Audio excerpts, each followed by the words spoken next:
Also, I'm not naturally funny. I get that all the time. Well, most comedians aren't either. I mean, Robin Williams, sure, he was naturally funny, but most of us just know where to look, and it's sort of a muscle. You have to practice all the time. So we know where to look, and we know how to find the humor.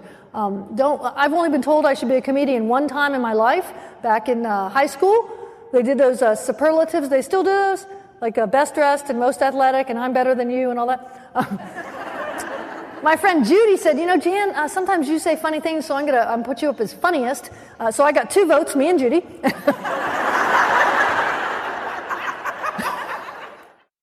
I got a call from a guy who worked at an entertainment agency asking me for $3,500. Yeah, he was the assistant to one of the agents, and I had worked for them in the past, but this call was just awful.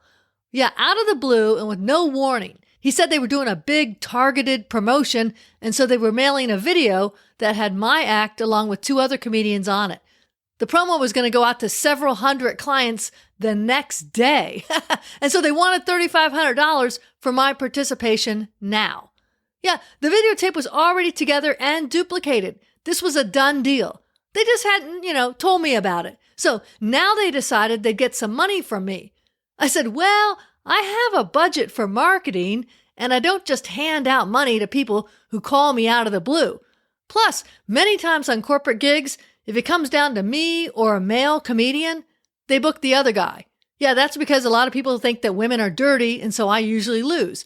Plus, one of the guys on the video was semi-famous, so they'll probably book him over me as well. There was a lot working against me for this promotion. And I was annoyed that they didn't ask first before including me in the promo, and that they now wanted money. The guy from the agency was pretty nervous because I'm sure he knew that this was kind of sneaky. He said, well, you have a few gigs coming up for us. We could just take the money out of those gigs. Yeah, I said, no, those weren't booked because of this promotion, and they are a done deal. I'm not giving you more money from them.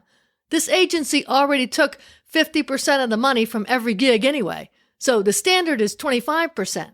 Yeah, after a little more talking, and the guy trying to convince me that they were really excited about promoting me and how honored I should be that I'm one of the chosen 3, blah, blah, blah, I wouldn't budge. I did come up with a plan. I said I'd give them $500 from every gig that I was booked from this promo for the next 12 months. The client has to say specifically that they booked me because of this mailing, and the gig has to be booked in the next 12 months. Then I'll give the agency $500 for it.